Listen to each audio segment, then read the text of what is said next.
J'ai failli tout abandonner mon défi et tu vas vite comprendre pourquoi. Moi c'est Tim et je me suis donné 1 an pour essayer de vivre en faisant ce qui me plaît. Depuis 6 mois je peux plus vraiment faire de sport parce que j'ai une grosse entorse au genou. Et aujourd'hui je me suis lancé un nouveau défi. Plus de 60 km, 1100 mètres de dénivelé et 5 heures de route pour réaliser Yverdon au creux du vent en vélo. Sauf que ça ne s'est pas passé comme prévu. Bon, là on va attaquer la montée. Je m'attendais pas à ce que ce soit aussi chaud, si je peux être franc avec vous. J'ai un peu sous-estimé le truc. On va essayer d'être vaillant. Je promets rien, peut-être que je vais pas y arriver, mais au moins j'aurais essayé. À partir de ce moment-là, j'ai commencé à regretter mon défi parce qu'il y avait beaucoup de marches. Même si des fois je pouvais rouler un peu, il y avait beaucoup de marches.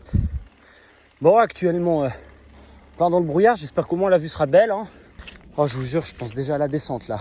À ce moment-là, je commençais déjà à me plaindre jusqu'à que je vois ce beau temps qui venait de se dégager. C'était magnifique. Ça fait 1 heure que je marche, très franchement, je fais plus de vélo. Dénivelé, c'est tellement haut que c'est impossible de faire du vélo. Là, je pousse le vélo. Donc l'exercice, je crois, j'ai l'impression qu'il est encore plus dur.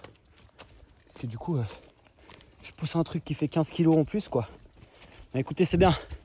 Ça me remet en forme, ça me motive. Et regardez, là, on arrive sur une route plutôt plate. À ce moment-là, j'ai accepté mon sort et j'ai juste décidé de marcher avec le smile. Jusqu'à que j'ai eu un problème. Là, je suis vraiment dans le dur. Et en fait, le problème, là, c'est que j'ai plus d'eau. Du bien, mais j'avoue que c'est beaucoup plus dur que ce que je pensais. Une grosse pensée à mon frère Ojolan qui est parti pendant 30 jours en marche pour rejoindre la Sardaigne à pied.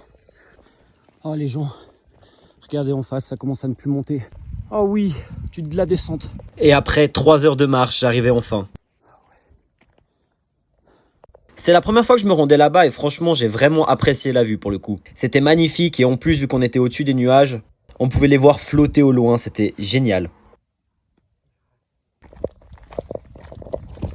14h11, je pense qu'avant 16h, je suis à la maison. Vu la descente que je vais me taper là, je vais tellement kiffer. Par contre, j'ai 5% de batterie, donc je vais devoir faire la descente sans musique. J'en profite, hein, s'il y a des gens qui se connaissent bien en vélo ici, n'hésitez pas avec des conseils. Hein. Et la descente, c'était un régal. En tout cas, pour ma part, c'est un défi validé. Mon téléphone s'est éteint et je te laisse t'abonner.